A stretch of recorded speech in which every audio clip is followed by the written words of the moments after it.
Hello and welcome to Full Throttle on Unprecedented TV from the Alliance of British Drivers.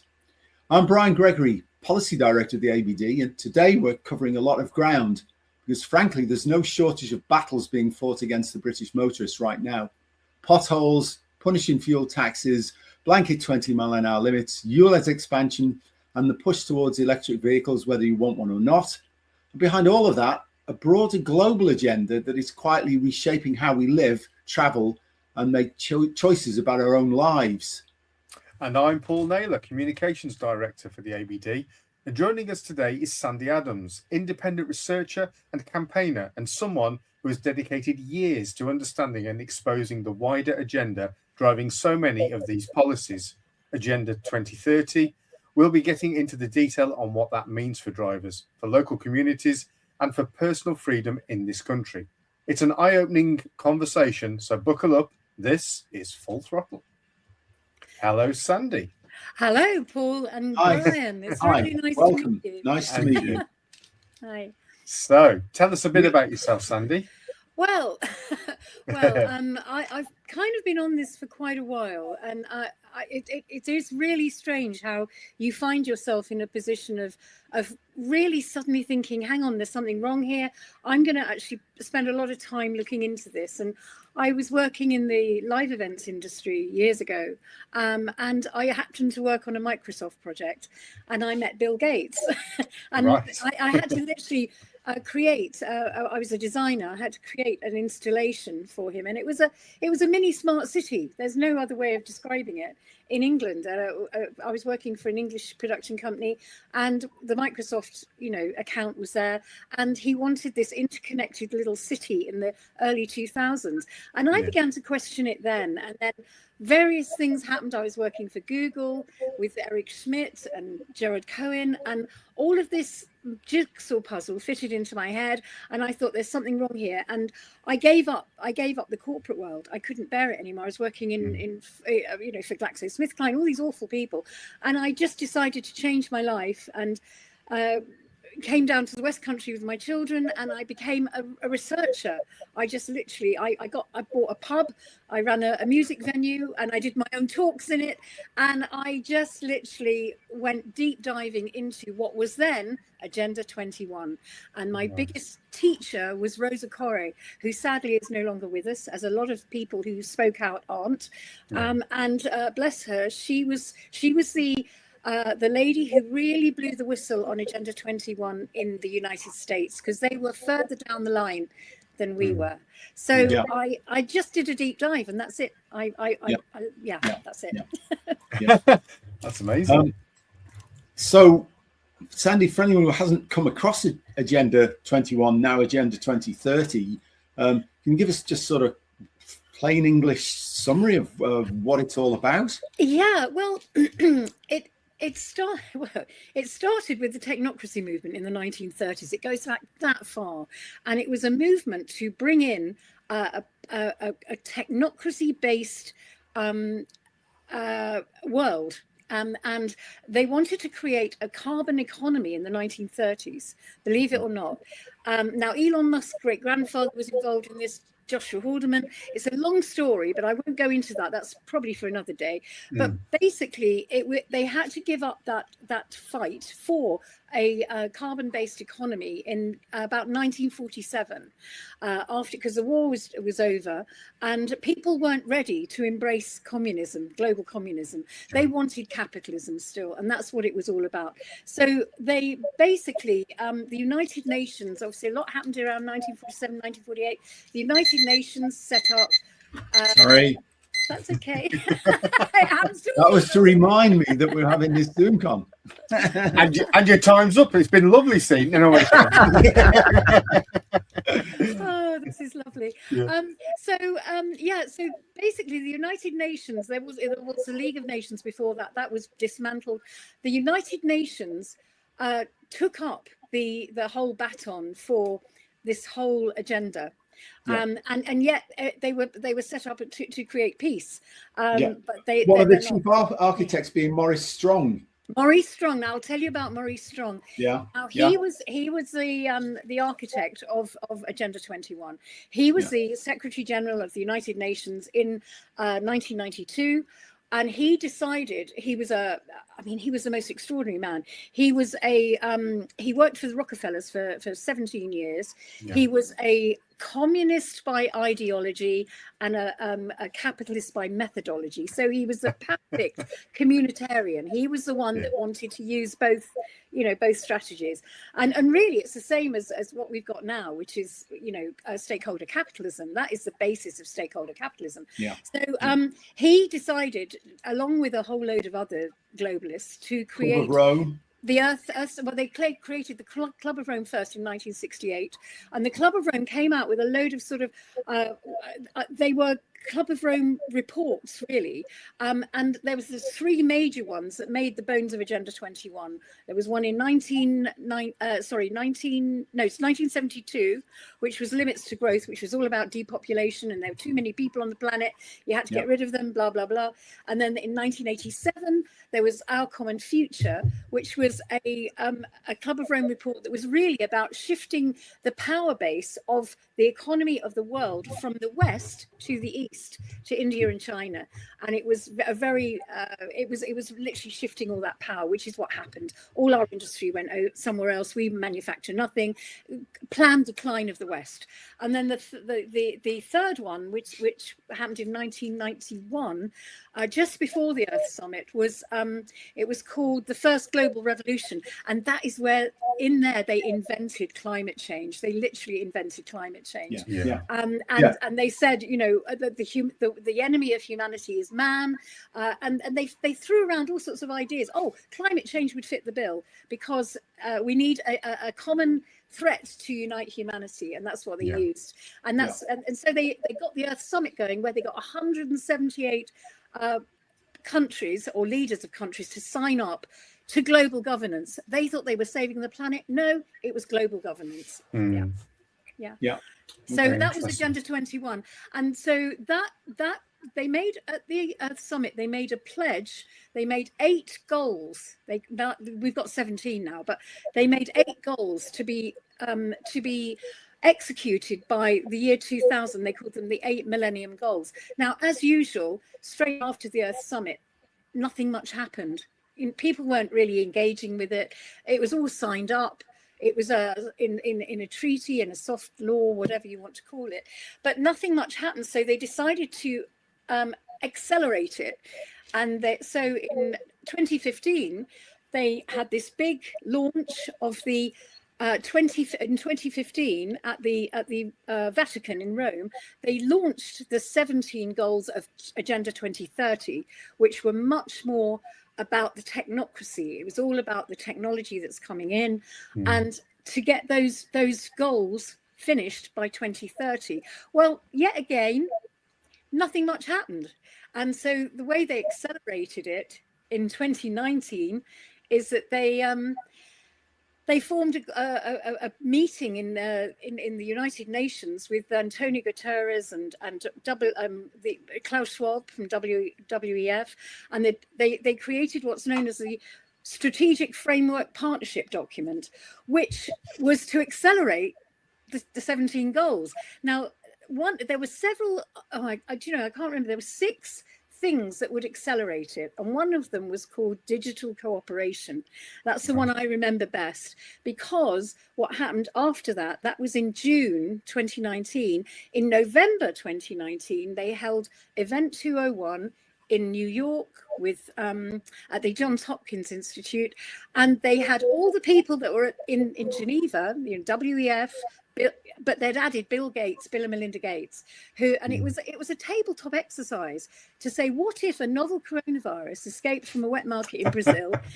What would we do? What would we do? It was a 3-day. It's still up. You can still find That's never going to happen, Sandy. What? Yeah, and it was brilliant because it accelerated. While we were sleeping, all the infrastructure went in to actually create this technocratic nightmare that we're living in right now. And so everything went in really for the whole digital ID. You suddenly all the infrastructure, the biometrics went into supermarkets, facial recognition, cashless society, everything went cashless during COVID, didn't it? They tried so hard to get rid of money, and so everything went wonky really after that, and it's getting worse and worse because they're trying even more to accelerate.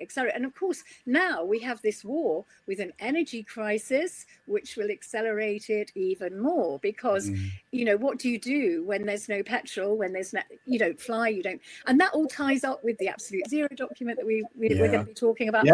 Everything is a big plan, I'm afraid. The thing about big plans is that like the same war, the plan only works as long as you're not exposed to the enemy, so to speak. Exactly. Well, the enemy is now organizing, and that's us. And we are going for these people. We're going to out them. We're going to show that they're actually criminals, they're evil, and that we should actually be sanctioning them in the most intense ways possible through legal processes or whatever means it takes, because they are out to destroy Western civilization. So basically, whichever country they come from, they need to be tried for treason in that country until we've got all of them behind bars or better, not in existence anymore. And then we can get back to living nice, normal, liberal, friendly, happy lives. I couldn't agree more, and that's music to my ears. To see these people actually brought to justice would be the best thing. And so far, everything that they've done has been able to be achieved because people have complied. It's total compliance through, global compliance, because they thought these people were on the good side. They're not. They are evil. No. Well, see, a long time ago, or quite a while ago, I started to realize that all this stuff about left and right doesn't actually mean anything, because if you were under Stalin or you were under Hitler, it was basically identical. So there's no difference between Nazis, fascists, and Marxists. So Marxo-fascist is the bucket, and that's what Stalin, Hitler, Pol Pot, all these other nut job sort of totalitarians are in. And the rest of us, we're in the libertarian. So the Overton window now is not left-right. It's totalitarian, libertarian. Libertarians here and totalitarians somewhere over there. And that's, of course, why they always throw out this far-right thing. Because if you actually got liberal principles, as far as they're concerned, you are far-right. Because you believe in liberty and freedom and honesty and integrity, all the things that they believe are defunct. It's the easiest thing to be thrown at people, isn't it? It just stops the narrative straight away. You're far right. Okay. Well, no, I'm right so far. I'm right. Exactly. Exactly. Yeah. And also, it's not left and right. It's right or wrong. I mean, either it's correct. right or it's wrong. Yeah. Absolutely. Yeah. So we've talked about who's actually behind 2030. How is it that it's being enacted by politicians across so many countries? Do you know, this is interesting. Either they're completely captured. I think it must be money. I mean, I cannot understand how whole countries could have. I mean, our politicians could have gone along with the whole net zero thing. I mean, they sold it as saving the planet, but it's really interesting. It was never about environmentalism. It's always been about money and control. And you know, you can almost see it. The last COP conference, which was held in Belém in the Amazon in Brazil, they destroyed huge stretches of the Amazon forest to build a road. Exactly. They really are showing themselves to be the most unenvironmentally friendly organization in the world, and how one can really take them seriously. And what I found interesting is Ed Miliband got very frustrated at that conference. He was almost tearing his hair out because net zero isn't working, and they agreed that net zero isn't working, that actually the EV batteries, the whole car, electric cars have been a bit of a mess. They were sort of discussing everything, and Tony Blair apparently quite happily said, well, it doesn't matter if net zero isn't working because we've now got AI. And the whole thing was never about, they've got the infrastructure in to create their global governance, which was always what they wanted. They've got all the technology in place, so they don't need us to believe that we're saving the planet anymore. They don't give a damn. No. They will give a damn when they're dragged out, frog marched out by the police and slung in jail. Well, that would be nice. Could we do it? Will that happen? I hope so. Yeah. So do I. Yeah. So the phrase social engineering, how do you think that's been applied over the decades? I think the Fabian Society have done a very good job at that. Gradualism, by introducing very, very, shall I say, cultural Marxism into every infrastructure in our country and globally. But I'm going to focus on the UK because the UK are being targeted so much just now.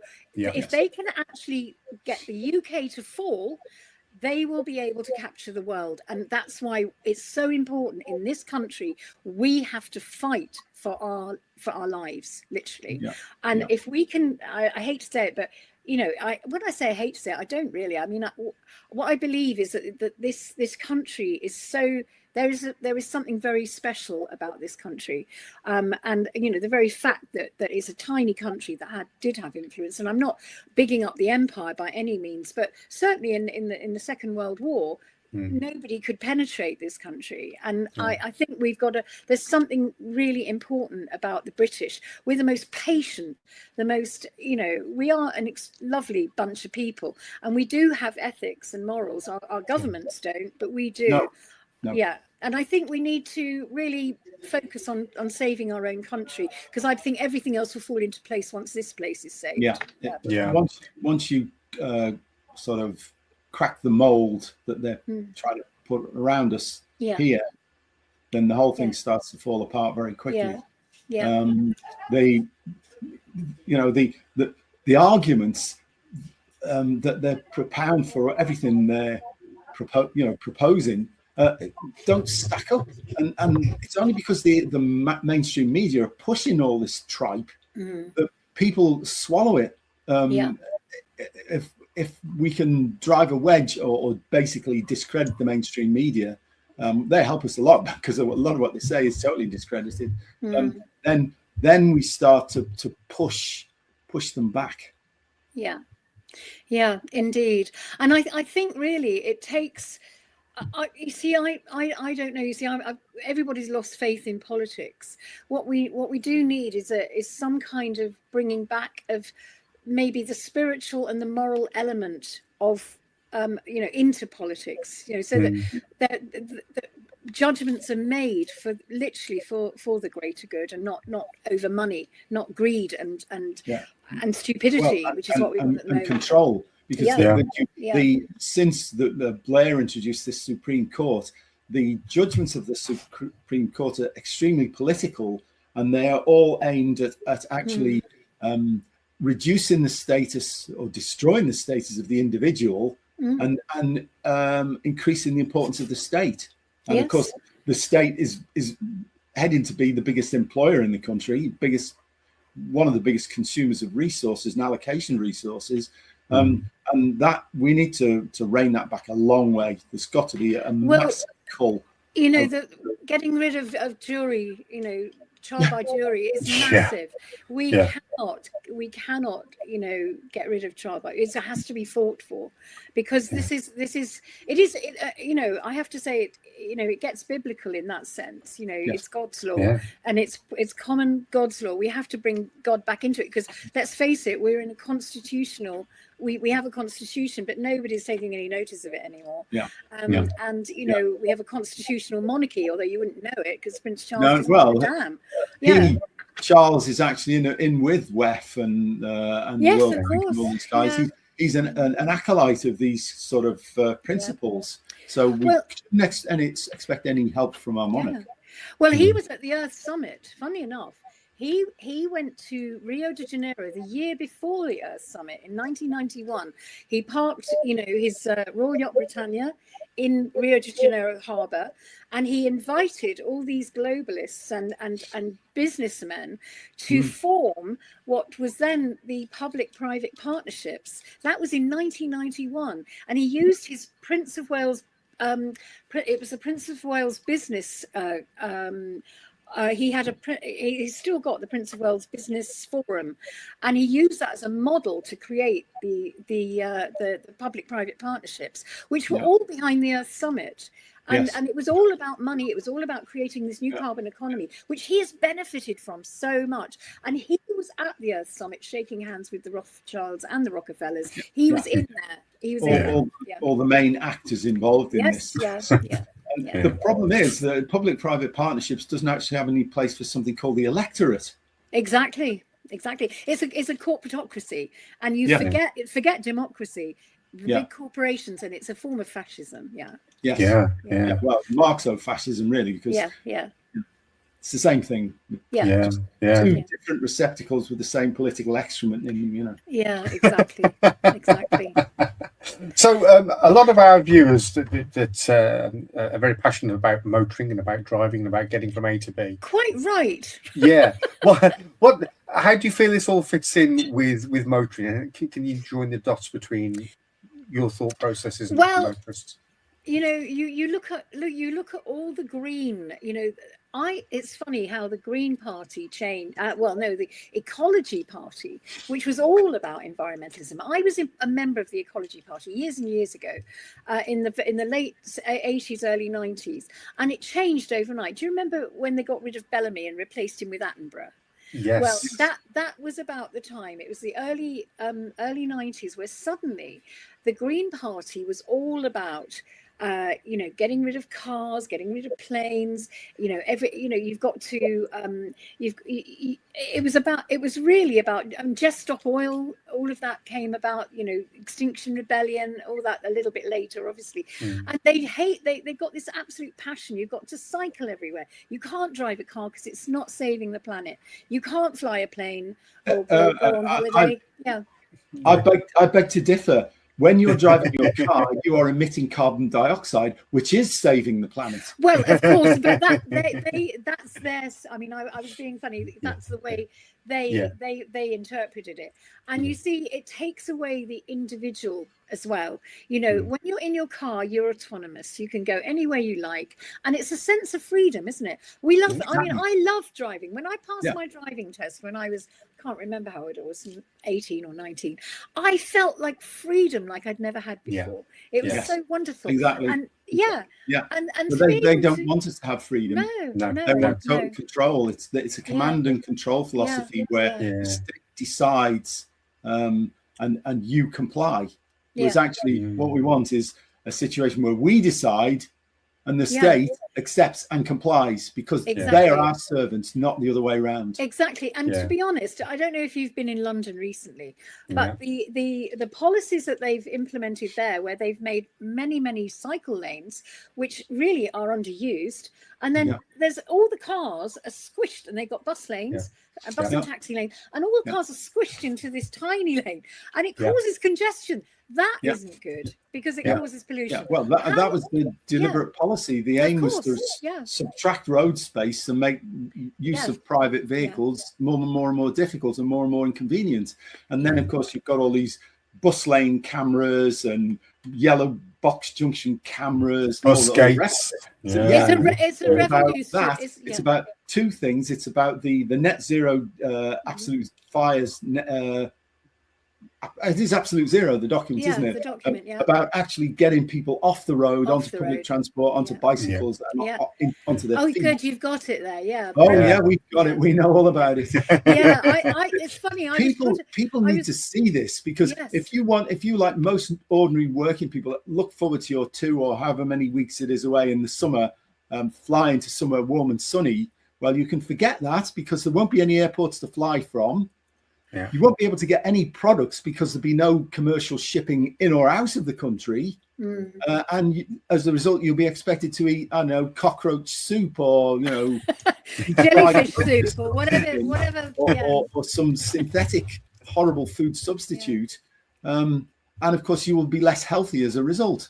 Yeah. And everything is about control, giving people less freedom. And then of course there's a nirvana in the future where we're going to be able to do everything with renewable materials, renewable energy. We've already seen what happened in Spain when renewable energy totally dominates, and then the weather changes, and then suddenly the unreliability of renewables caused the whole grid to crash, and 11 people died because there was no power, and they required medical equipment to keep them alive.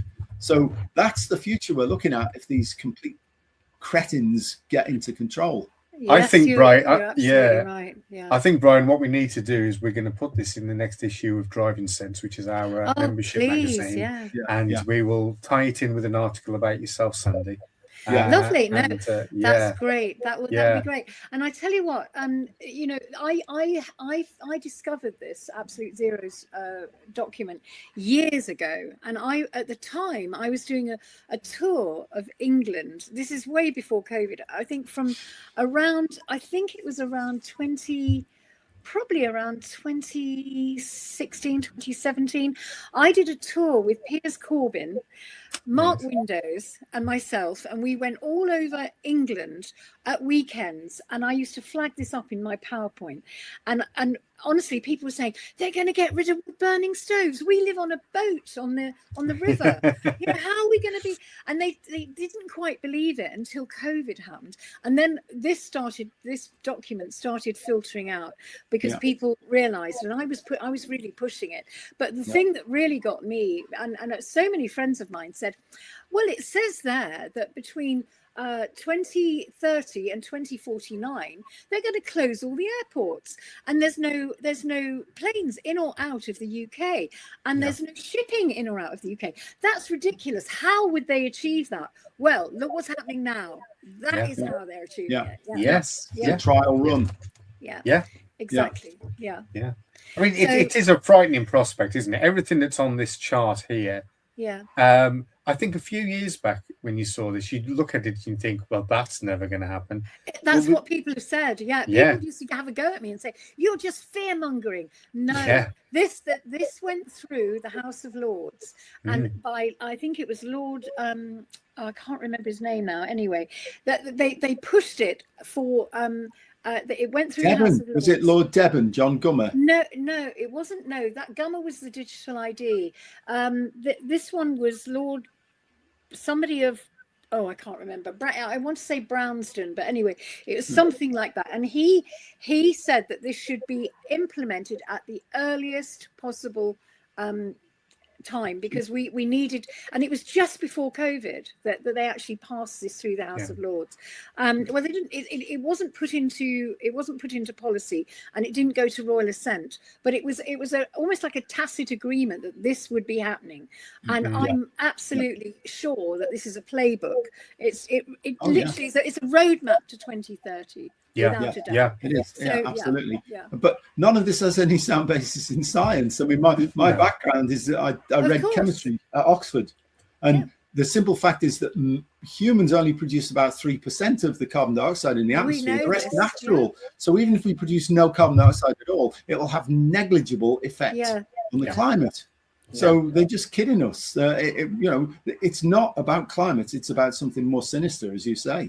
It is. It's about total global control and literally locking us down. Is prison island, and that's what we will be. And what's worse is that in this is you, I don't know whether you can see, but by between 2030 and 2049, phasing out all meat and dairy, and also, you know, we've seen the destruction of our farming in the last the last 5 years. It's got worse and worse and worse. And it's quite a deliberate policy to stop us being self-sufficient in food, just as the policies aimed at making us totally dependent on external sources of energy instead of exploiting our own. To me, it's very similar to the Bolshevik Revolution, where the whole of Europe was starved, you know, and this could so easily happen if we don't do something. If we're literally at that final bit, we're at 0 hour, you know, we need to get something done. Well, I think there's certainly got people like Orban, is it, in Hungary, who understand what's going on. And if he can get re-elected, he's going to be a big thorn in the side of the EU. And of course the EU is doing its best to discredit AfD in Germany and Le Pen in France, because they don't want populists getting in who actually vote for the policies that we believe in: freedom and liberty and freedom of expression, freedom of movement. So there's a huge storm brewing that I don't think they realise just how big the backlash will be when it starts, and when it starts, it will be brutal.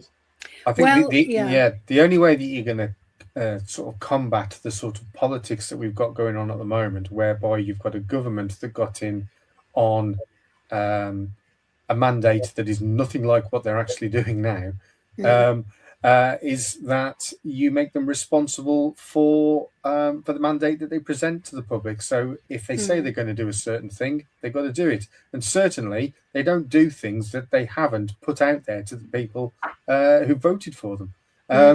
You know, I can't think of a single thing in the you know, on the run up to the general election that mentioned anything about the Chagos Islands. I don't think that was in there. That's the biggest scam ever, isn't it? I can't believe that's happened. And we're giving away billions of money at a time where we're struggling as a country. Well, that is because it's crazy. a planned destruction of the UK. It is. Absolutely planned. Catherine McBride has just produced a document basically saying that it's planned industrial sabotage. Really, it is. Yeah. We can see it. Plain as day. So we've covered UK fires, and obviously the 15-minute cities, the LTNs, all the ULEZs and things like that that are spontaneously springing up are all part of this global plan to as you say, progressively lock people down. It is. I mean, what happened in Canterbury and Oxford and Cambridge. I mean, I believe Oxford is now a fully functioning 15-minute city now, isn't it? They've managed to carve it up into zones, and there was opposition there, but there was an awful lot of controlled opposition came in to break up, you know, the protests and everything. But there's, you know, there's certain things you can do. Now, what happened I think it was at the end of last year, there was an LTN put in place in one of the boroughs in London, in Lambeth, and it was in West Dulwich. They were all the infrastructure went in for the LTNs, and they were put, and it didn't go through due process through the council, and the residents got together and they challenged it. They didn't even need to go to judicial review. Now, this is a little lesson for any lawyers who are listening, please. Because they challenged it under something called the gunning principles, and there's 4 of them. And do make note of this, anybody that's listening, the 4 gunning principles. And it is about failure of due process, failure of consultation. And they won the case in the High Courts of Justice, the residents of West Dulwich, and they managed to overturn the LTNs. Lambeth had to take all the infrastructure out. They also had to pay the court costs, and they had to reimburse any fines that had been given under those LTNs. And was there much made of this in the media, in the news? Not a lot. Not a lot. But I that time I was working for UK Column, and I really pushed it out, and I told loads of people, and so far I thought, well, why didn't they do that? Well, they could do this retrospectively with Canterbury, with Cambridge, with Oxford. So you know, if I'm too busy, but I just put the word out and say you're doing this. But I just would love that those to be challenged under the Gunnings, because the gunning principles were there to stop.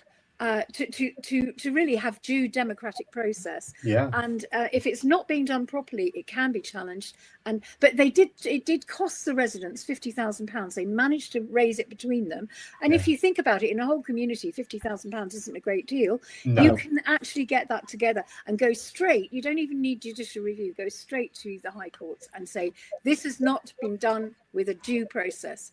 Yeah. I would say that was £50,000 well spent.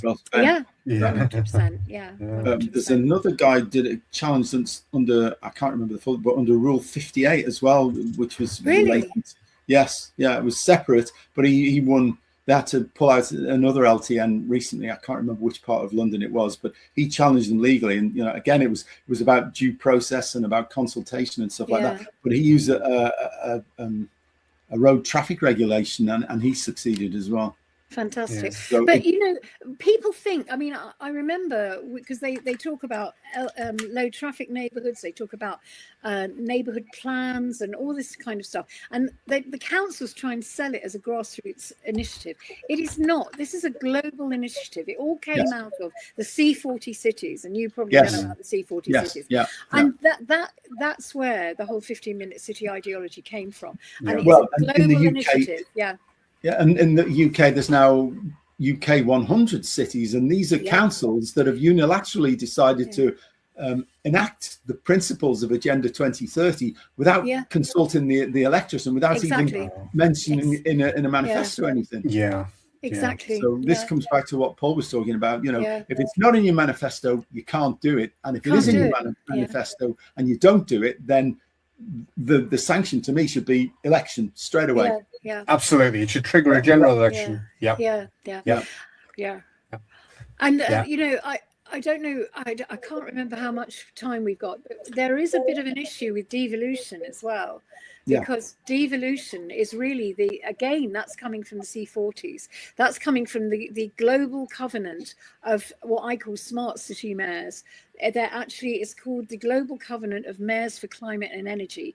And what they're trying to do, we originally in the UK, we had around 365 or 66 local governments and or authorities. But what they're doing now is they're amalgamating them, as you know. And some elections aren't happening because, they're saying, we're waiting till we go combined. So they get a few and they combine them. And certainly in my area, they first of all combined us. We were several different councils, and they combined a few of them together. And they've called it the Combined Authority, and they've called it Somerset Council. Whereas before it was other ones like Sedgemoor and Mendip and all that stuff. Anyway, when you look at what they're doing, they're boiling it down to they're going to try and boil it down to the regions, 7 regions. So all those councils boiled down to 7 regions. Now, if you look at Tony Blair's federal England map, it's exactly the same. There's no difference. But what they'll do is in each region, and what they're going to do, if you read the devolution white paper and the I think it's called the Cities and Communities Act of 2016, you'll find that they are trying to dissolve Parliament and put these mayors, these mayors for climate and energy, who will have jurisdiction over everything that Parliament does. They will have jurisdiction over their region. So you've got a mini Sadiq Khan in every region who has ultimate power. Perish the thought. Horrible thought. But this is happening, and I think if people knew how democracy is being destroyed by this system, they wouldn't agree to it. But it's just going through. And what they do is they even have jurisdiction over police and crime commissioning, which is really scary. So Yeah, you've got somebody in there who is a mayor of climate and energy in charge of police and crime commissioning, of health and social care, housing, planning, you name it. What will they be doing? Will they be, and they're selling it to you as, oh, these mayors will be far better because they'll be dealing with your locality. No, they will be dealing with the global agenda, and you will come last on the list. Yeah. I mean, I first started to get really concerned about this years and years ago, and because I realized that the road safety agenda had actually been subverted. Because in the earliest discussions I had with people from the Department for Transport, I took the accident causation statistics in and said, look, the top causes are did not look but did not see, or failed to judge the path or speed of converging vehicles. So they're all observation hazard perception issues, and illegal speed comes at the bottom. Why are you concentrating on illegal speed? Well, of all the factors that are involved in accidents, one that's the most amenable to treatment is speed. So in other words, we won't concentrate on the issues that are important, they'll concentrate on the ones we can make important and monetize. And that, I realize, well, if it's starting here, then there's other stuff going on here that's probably along the same line, and it won't be good for any of us. It's all about money and power and control. Yeah. Well, there's two questions here, which I'm going to roll into one because they kind of touch on each other. So there are billions of people affected by the agenda. So why aren't we hearing about it on the BBC or mainstream television news? And is there a reason the mainstream media seems reluctant to cover this? Is it ignorance, or is it something more deliberate? It's very much a deliberate. It's a deliberate thing. I mean, the people that control the media control the agenda. Let's put it that way. Yeah. There was a rally that took place in London. It's probably about 3 years ago now. It wasn't long after we came out of lockdown, and there was nothing about it on the mainstream media. There was nothing on BBC News. There was nothing on Sky, and it was a rally that had got thousands and thousands of people around Nelson's column. There was reporters on there doing live feed on Facebook, and I'm thinking, well, this is huge. Why are we not hearing about it? And it was almost a light bulb moment for me, because I thought, well, how much are we not being told? And it's being how much of what we are being told is actually true.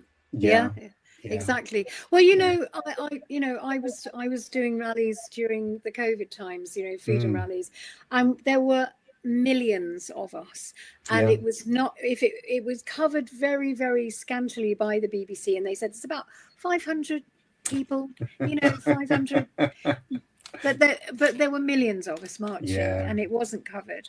So everything is we're being censored in every way. The news has been politicized. Oh, absolutely. Oh, very much so. Always. It's frightening stuff. So if Agenda 2030 rolls out unchallenged, what does Britain look like in 10 years for the ordinary motorist? Well, there'll be, if they have their way, there'll be no cars. I mean, they have kept on saying that they will continue to have EVs, the electric cars. They certainly want to phase out diesel and petrol, without a doubt. And the EVs simply don't work. I mean, we know that, don't we? They are not. They're very heavy on the road. They cause massive damage to the road because they are so heavy. They are clunky. They don't go very far. But why would they want you to go very far anyway? And they also burst into flames. They don't have a good shelf life. The whole thing. And they're extremely expensive, and I don't think there's a future for electric cars. They depreciate like a stone as well. Yes, petrol and diesel vehicles. Which, I mean, this is the second time they've tried to foist electric vehicles on us. And the first time around it failed because the internal combustion engine was superior, and it's still the case now. And of course, the real breaking point, and they must be crossing all their fingers and toes it doesn't happen, but if one of these things goes up on a cross-channel ferry or in a tunnel or in the San Bernard Pass tunnel or something like that, then there'll be a huge number of deaths down to this thermal runaway phenomenon. And then they'll have nowhere to hide. Mm. Yeah, and we also, if ever there's a huge pileup on a motorway and we end up with traffic jams that go on for a number of hours, we potentially got hundreds of cars that have got to be towed off the motorway as well. Yeah, exactly. You know, Yeah, and it's going to be events like that and what you've just Yeah. said, Brian, that are going to highlight it, and it almost needs to happen, sadly, Unfortunately, for anything to be done. To wake people up. Yeah. Sadly. yeah, yeah. It takes something like that to trigger people to realize what's really going on. Yeah, But it might not even. You see, I feel that this whole thing with the war, they call it war. You know, that this is actually a planned energy crisis that will stop us driving and flying anyway. You know, Yeah. I don't know, but it seems to me that it's a very good way of fulfilling absolute zero in one fell swoop. Yeah. So Yeah. there you are. Yeah. Yeah, I mean, I think I'm not wishing to speak out of turn, Brian. I'm sure I'm not, but at the Alliance of British Drivers, we're not totally against electric vehicles, but they should be a choice. It should be a personal choice. Exactly. Yes, absolutely. That's what people want, but we shouldn't be heading down a cul-de-sac, should we call it, not a road. We shouldn't be heading down a cul-de-sac where we're being forced to have that as the only way of powering your vehicle. It should be a choice. And that's we were talking before about the loss of freedom. I think you could sum it all up with the word choice, because I love my car. I choose to get in it when I want to. I can choose to go where I want and pull up on the driveway or by the road where I want to be, rather than have to rely on either empty public transport, be the only person on a 52-seater bus. How economic is that? Or in a taxi that's going to cost me stupid amount of money to get from the same distance. It's just choice is a big thing. Now, is it true that they're phasing out diesel very soon? I mean, I haven't kept. Well, they're trying to you make guys will it. know. Yeah, They're trying to make it so that you know, it's more expensive and difficult to drive a diesel vehicle. But the simple fact is, modern diesel vehicles, and I happen to drive one, have got very, very low emissions. They're a lot less heavy than alternative electric powered vehicles. And the other thing is that the BEVs, battery electric vehicles, are so heavy that the biggest problems with them arise from the emissions from the brakes and from the tires. And they actually swamp any other considerations. And of course, the carbon dioxide emissions are at a power station, usually combined cycle gas turbine, because the wind's not blowing and the sun's not shining. Of course. So they just displace the emissions, but the tire and brake emissions are hundreds of times worse than from a conventional vehicle. So they're not an environmental benefit. And then, of course, you've got to consider all of the resources that are required to build electric cars, to build batteries, and to build the infrastructure to power them, which is usually in the Orkneys or somewhere, and is transferring power through copper wires and all the way down to London, where a lot of the demand for electricity for BEVs is. And also the minerals that they're mining, all the cobalt and the lithium and all that. You know, children in the Congo are being exploited, and it is, the whole thing doesn't work. Nothing works, and it's, in a way, it's not meant to. I mean, they don't care. No. It's designed to fail, but fail once everybody's bought one of these. Exactly. You know, one of these sort of supercharged milk floats, and we haven't got any power. People were promised less tax and all sorts, but hey ho, we're in a situation where they're taxed the same as everybody else now. And well, that was obviously the start. It couldn't. That wasn't sustainable economically. And I mean, I've been a journalist at a regional newspaper, and the motoring editor asked me if I wouldn't mind trying out a Nissan Leaf. It was like driving a mobile phone, because all you're conscious of is that range anxiety that you naturally get with an EV. You drive it like no other car, and because you're concentrating on that, you're not concentrating on the road. Exactly. You know, it not only is it impractical, but it's also, in my opinion, a dangerous choice. Right. That's just my experience. That's really interesting. Wonderful.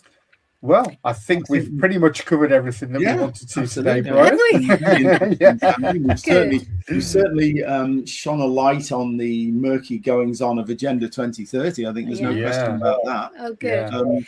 And we should maybe reconvene a little bit down the line and see how things have progressed or hopefully retrogressed back towards sanity. Exactly. I mean, I'd love to. Just lately, I've written in a magazine called Propaganda, and I've explained the 17 goals and what they really mean, because they're sugar coated. They look, they look all wonderful, and I could actually publish those in your magazine along with. Please. Absolutely. Yeah. And I encourage people always to go to my new podcast, which is Beyond 2030 and Beyond with Sandi Adams. 2030 and beyond. 2030 and beyond. Right. Okay. 2030 and beyond with Sandi Adams. You've got to remember your own podcast, you know. I keep getting it wrong, and I keep getting told off. It's 2030 and beyond with Sandi Adams. Yeah. And what I'm also going to do when we produce our next magazine, I'm going to put the link in for the video that I watched yesterday, which dates back to 2023 when you were that one. That is but it's pretty scary really, when you watch it and realize that a lot of what was discussed there as is coming conspiracy theory is, is last week's conspiracy theory is this week's policy. So I think that's an important thank one. you. Yeah. Pleasure. So thank you, Sandi. It's been so nice speaking to you guys. Thank you so much. Well, do come back. We will invite you back. Please Lovely. do. Yeah. Thank you. Thanks very much. Thank you. Bye-bye. Cheers, Sandi. Bye.